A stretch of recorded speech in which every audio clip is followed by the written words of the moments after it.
Thank you for tuning in to another episode of another hip-hop podcast, and today we're going to be going over Mac Miller's Circle album. Just released on Friday.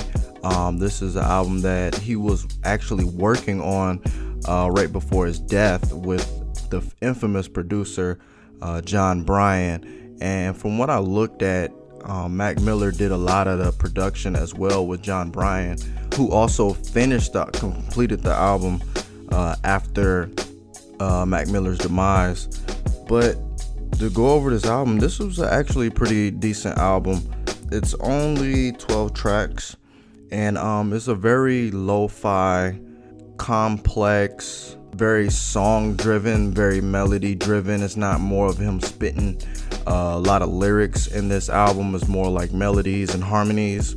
A lot of guitar riffs, a lot of slow music, a lot of emo music, as people would call it. I wasn't kind of expecting that from this album. Thought it would be more like the last one that he released, but this one is more mellow, and I actually don't have a problem with this album. It's pretty good for what it is, and I was very brought back by it. I know they released a couple of videos for it. I don't know what they were going with the visuals for the video, but I guess they just wanted something like a Mac Miller world to go with the theme of him being demised at this point.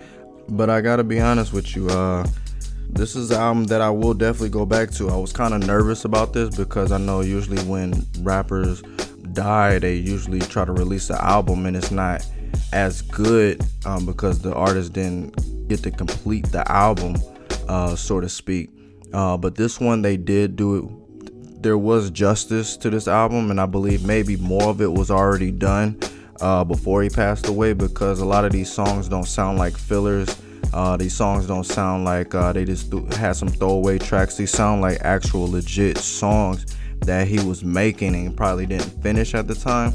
But the lyrics, his voice, they all match the beat. And I know John Bryan, like I said before, had to go back and complete a lot of the tracks that was already on it.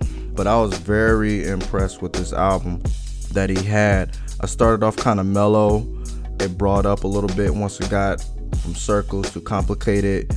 One of my favorite tracks, which is actually Blue World, was a very good track, a little bit upbeat. And I like where the beat was going. I didn't know where it was going at first with the sample, and then they started adding some back keyboard effects to smooth it out, and it was pretty dope, and I was really happy with the song. Good news, I know they recently released a video for that one as well. I really like this song. It's a real deep perspective of Mac Miller, just thinking about his life.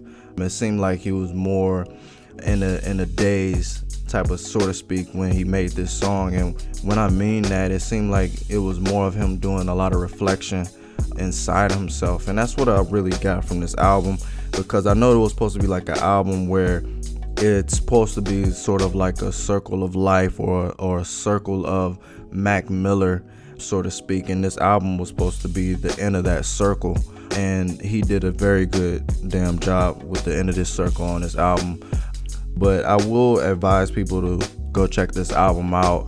This is not an album I would say you can play in the car, bump it or anything. This is more of a at-home, laid-back type of album. This is an album that you will need to listen to with some headphones on and really grasp where Mac Miller was going with this project. And I'm very pleased with it. I wonder how much other material that they have of him that hasn't been released, and I kind of hope they don't get into that Tupac thing like I did in my last review, where they're just taking old tracks or the XXXTentacion type of effect, take all these leftover verses and just throw them together in songs just to make money off that artist. I really truly hope they don't do that with Mac Miller. So let me go over some of my favorite tracks that I loved off this album. I have 3 that stood out to me, which was Hands, Blue World, and I Can See. Those were my favorite tracks that I listened to on this album, and I was very pleased with this album. I would advise people to go check it out, give it a listen.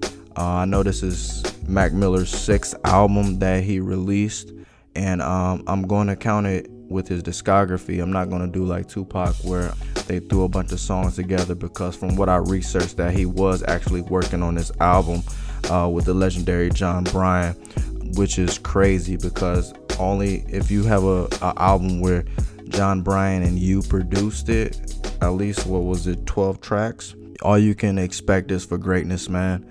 And I'm want to say R.I.P. to Mac Miller. He was definitely a shining star to this album, to hip hop, and his music will definitely live on through this, because this was a great project. This was released 2 years after his death, and I'm happy to see where Mac Miller has gone throughout his career, from where he started all the way to where he ended.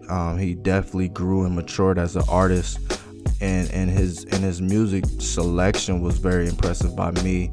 He chose a lot of jazzy beats, lo-fi beats that I really enjoy from artists, and he was a king of picking those type of beats. And I'm very happy to stumble across Mac Miller's music. Didn't listen to him at first. I think it was until his second or third albums when I really started listening to him. And he was a really good artist. I thought he was going to be something like another Asher Roth, if people remember who that was.